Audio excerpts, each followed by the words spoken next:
Hey Falcon fans, I'm Mott. Welcome into Atlanta Falcons today. Before we jump into my 5 big mock Julio Jones trade ideas, you guys are going to like this because a trade is coming, right? Before we go ahead and do that, use the hashtag Falcons down below in the comments section to ask a question. If you have a Falcons-related question you want answered in a mailbag video I'm going to do in the coming days, go down below right now. Here's your chance. If you're a subscriber, use the hashtag Falcons down below, and I'll probably pull that and get your question featured and answered on a show later on this week.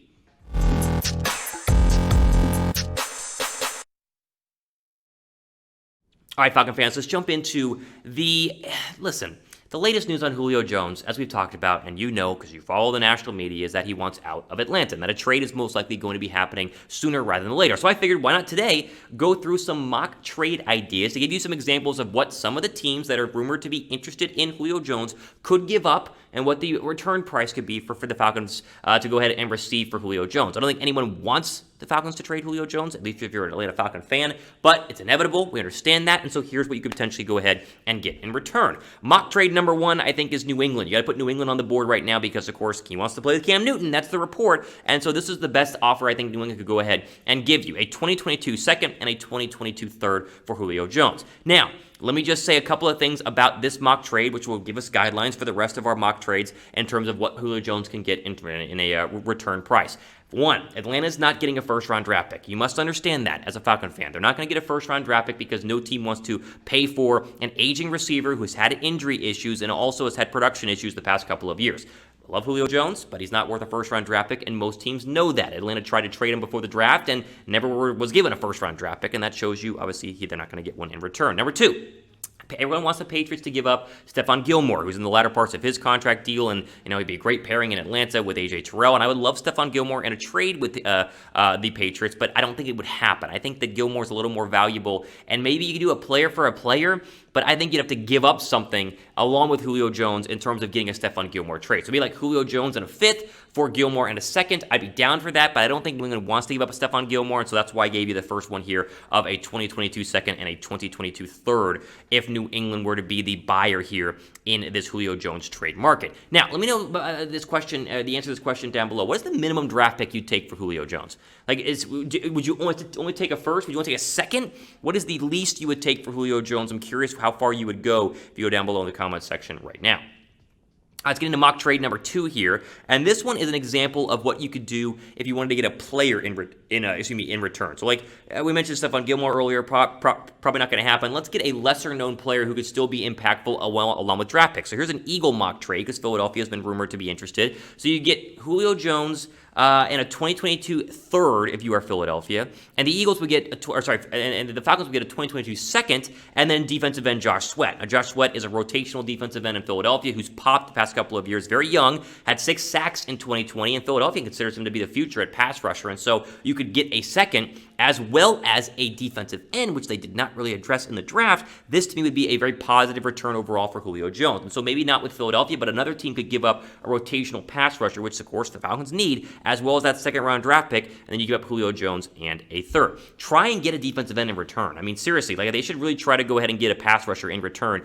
They should get a pick and a player. That, to me, would be the ultimate overall return right now for Julio Jones and Philadelphia if they want to give up Josh Sweat and a 3rd to get a 2nd in they would get a 3rd and then give up Josh Sweat and get Julio Jones, and then we get a 2nd in Atlanta.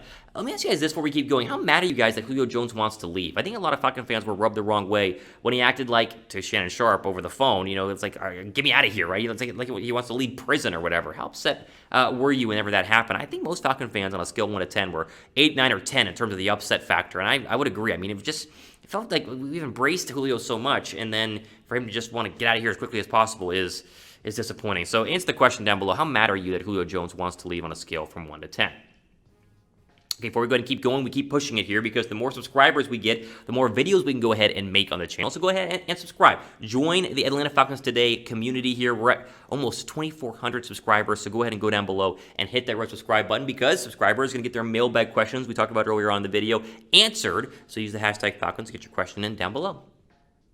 All right, let's keep going here for some more mock trades. This is the Colt mock trade. And again, I think the Colts are in the running here because they need a wide receiver and they have a lot of money. And so money is a very a good thing in terms of if you're trading for Julio Jones because you got to absorb that big contract. However, the Colts don't have a lot of draft picks in 2022 because they gave up their draft picks in order to acquire potentially Carson Wentz, right? So if Wentz plays 70% of the snaps, then Philly gets the Colts' first-round draft pick. And if that's the case, and they also are missing a second-round draft pick next year, you could see something like where they give up a first in 2023 and then a fourth in 2022. So you could get a first, but it'd be 2 years away, which I think people consider less value than next year's 2022 second-round draft pick instead of 2023 first-round draft pick. So the Colts have a ton of cap space, and yes, they do need a wide receiver, but the draft compensation would not be as great, but you could push it out a little bit and get a first in return in 2023 and then a fourth in 2022, which would mean you don't get to see the fruits of your labor in terms of what you would get in terms of the Julio Jones trade. You got to wait a couple of years, but a first in the future could be a pretty good bargaining chip, and so we put this one here at number 3 because, again, the Colts, they have cap space,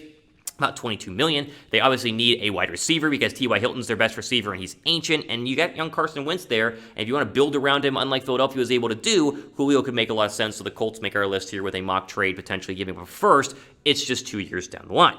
All right, number 4, let's get into the Niner mock trade, and this is similar to the Colt mock trade. Now, right now, the Niners have about $11 million in free cap space, so they could make a trade happen, but they don't really have a lot in terms of giving up like a first-round draft because they gave that up for the Trey Lance trade. So you have to give up a second, and it's very similar to the Patriot mock trade here, a 2022 second and a 2023 second because they don't have a third-round draft pick in 2022. So again, you got to get creative here, but here's another example of what you could do with a team that apparently is very much in the running for Jones. Like San Francisco, the 49ers are very much in the running right now for Julio Jones. They might be the leader in the clubhouse because Julio said he wants to play for a winner, and you might not consider Philadelphia or New England a winner right now, but you would definitely consider the Colts, I think, being a winner. They were a playoff team last year, and then also the Niners. So we put them in this this mock trade because I think he would probably want to go play with Kyle Shanahan, and maybe if he wants to force his way out and pick where he wants to go, maybe Julio Jones going to the Niners would make a lot of sense, but not a lot of draft picks again, and so you got to get creative with their overall trade.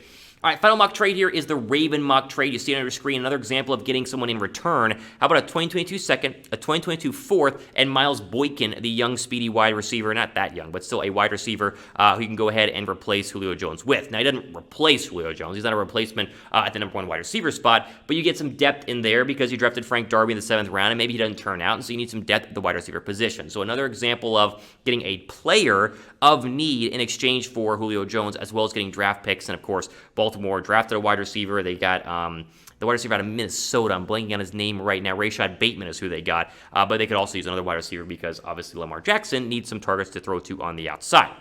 Now, before we go ahead and end here, I want to quickly show up the betting odds for Julio Jones' team next year in Week 1. New England is your leader. Tennessee is up there as well, although I don't think Tennessee has enough money to go ahead and make it work, and so I didn't include them on my list, but they are still in the running. And you see the Colts at plus 600, the Ravens right there at plus 800, and then the 49ers finishing up at plus 800 as well. So that's the betting odds and why you saw a lot of teams that you saw during my mock trades over the past couple of minutes here on the channel. Okay, ultimately up for today here on Atlanta Falcons Today. Again, make sure you guys are subscribed because if Julio Jones is traded, which is going to happen, you got to understand that it will happen, we will cover it here on the channel. So go down below and hit that red subscribe button, and also use the hashtag Falcons to get your question answered in a Falcons mailbag video in the next couple of days. So ultimately up for today here at Atlanta Falcons Today. I'm Thomas Mott signing off the rest of your day.